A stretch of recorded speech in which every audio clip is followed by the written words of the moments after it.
So in today's video, I'm going to be discussing how to lower your energy consumption when it comes to air conditioning and heating. Now, summer's coming here in Texas. It's April 2025 right now, and it's about to get extremely hot here. So I want to lower my energy consumption for two reasons. Number one, obviously, lower your electric bill, right?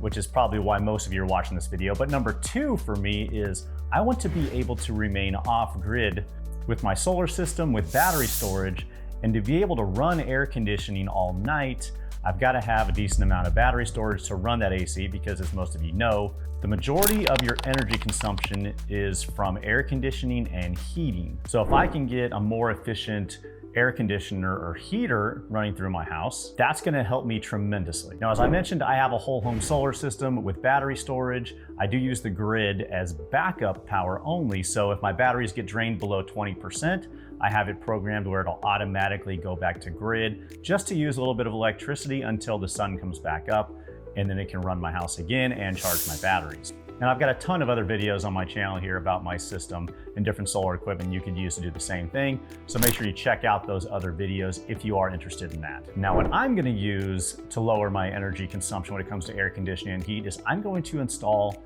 this EG4 9000 BTU mini split air conditioner, and it works as a heater as well. Now, I've had one of these running in my master bedroom for the last almost about 2 years now, and it has ran flawlessly. It runs ice cold. I've had zero issues with it. It uses so little energy, it's ridiculous. It is a 29.5 SEER unit. And when I'm running in air conditioning mode, I mean, when the room's like 80 degrees and I turn it on to about 67 degrees, which is how I like to keep my bedroom, when you first turn it on, it uses around 550 watt hours of electricity. And then after about 30 minutes when the room is cool, it runs on about 200 to 250 watts just to keep the room at 67 degrees. And it can be like 90 degrees outside. So it is unbelievably efficient. So I want to add another one of these into my guest bedroom. And the reason being is when I run air conditioning at night, I want to just use air conditioning in the rooms that we're using. Why cool or heat, for instance, the entire home, all 2,000 square feet of my home when we're only using 2 or 3 bedrooms? So this unit is going to be installed in a guest bedroom so we can keep that room cool, keep our bedroom, our master bedroom cool with the other unit, and not have to run the big 4-ton traditional air conditioning unit that can drain my batteries within about 5 or 6 hours. So I want to try to keep that big unit off and use these small units instead in each bedroom. Now, this EG4 9000 BTU mini split is made to cool a room at a max size of about 450 square feet. And it can be installed by any DIYer. If you're okay handling a cordless drill and doing maybe a tad bit of electrical work, you can install this entire thing yourself. You don't need an expensive HVAC technician. These refrigerant lines come pre-charged with refrigerant.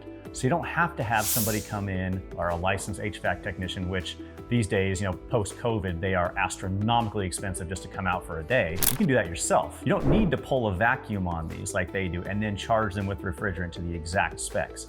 It comes fully pre-charged with refrigerant. All you do is attach the Freon lines together, the refrigerant lines together, and you're off and running.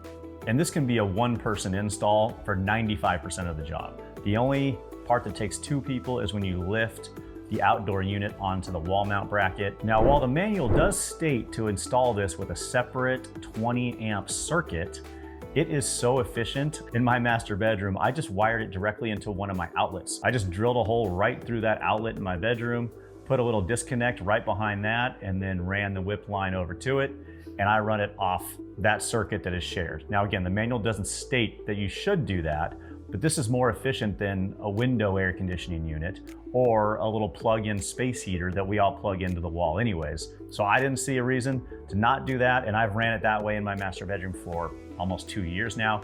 No issues at all. So while I can't recommend you do it that way, I've done it like that and it's been fine. So as I mentioned, when it's in air conditioning mode, once the room gets to the temperature you want it at, which typically takes about 30 minutes, then it just kind of cruises around 250 watts or so to keep the room cool. Heating mode, it uses a little bit more electricity. So I've seen it run as high as about 950 watt hours just to get the room warm when it was like in the teens outside and my room was pretty cold. So it uses around that, and then it starts to cruise again once it hits that room temperature or whatever you set it at.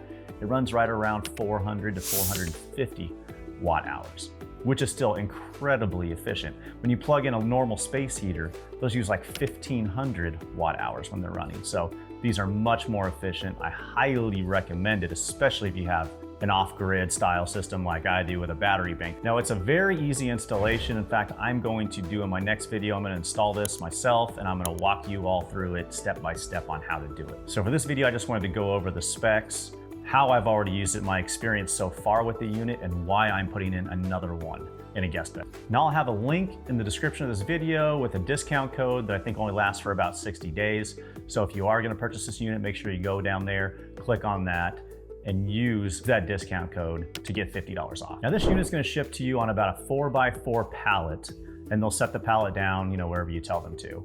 And the indoor unit box can easily be carried by one person. The outdoor unit, it's not that heavy, but you'll want a little furniture dolly basically to get it off the pallet and then roll it to wherever you want it on the outside of your house. So for my whole home air conditioner, I have your typical traditional 4-ton AC unit that everybody has outside their house. Now when that's running, that uses about 3,500 watts or watt hours while it's running.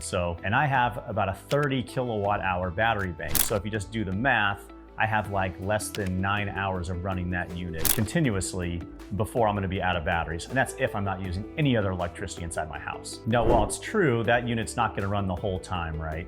It's going to turn on, get it to the whatever temp I set it at. Let's say I set it at 72, then it shuts off, right? And then it turns back on. So maybe I have more like 10 or 11 hours of running that big unit, but still it drains the battery very quick. Now I'm gonna do just some ballpark kind of math on how much it costs to run my big 4-ton air conditioning unit. Let's just say I run it for a 12-hour period, and I keep I keep the whole house at 72 degrees. Now my estimate on a summer night when it's pretty warm outside, my home has just average insulation. I'm probably using on average about 1,500 watt hours. Now, if I do that for a 12-hour period of time, I'm consuming about 18 kilowatt hours of electricity running that unit overnight for a 12-hour period. Now, at 15 cents a kilowatt hour, which is where I'm at here in Texas, that comes out to a cost of about $2.70 to run it for that 12-hour period. Now, instead, if I leave that unit shut off and just run 2 of these EG4 9,000 BTU mini split units for a 12-hour period, they average right around 300 watt hours. So I'm looking at around 7.2 kilowatt hours to run those 2 for that same 12-hour period. Now at 15 cents a kilowatt hour, that comes out to about $1.08 to run those 2 units overnight. Now that's less than half of what it costs to run my big 4-ton traditional AC unit all night. And I'm also getting the benefit of I can keep those bedrooms in the mid 60s if I want to during the summer. While if I did that with my big 4-ton traditional AC unit, it would cost a lot more in electricity to do that. Now, while it is true using just these 2 mini split units overnight, the rest of my house, like the living room, the dining room, the kitchen, the hallway, those are gonna get a little warmer. But even on the warmest nights here in Texas, when I go into my living room or kitchen, it really only gets to about 82, 83. And if I need to, I can quickly turn on the big 4-ton AC unit just for an hour or so to get that temperature down. Plus the sun's already coming up at that point, and I have a lot more electricity coming in from my solar panels, so I'm not using my battery bank either. So really, my thinking behind all this is why cool an entire 2,000 square foot house when I'm using at max about 400 to 500 square feet of space? So I just want to cool or heat the spaces I'm using at night rather than waste energy heating or cooling the entire thing.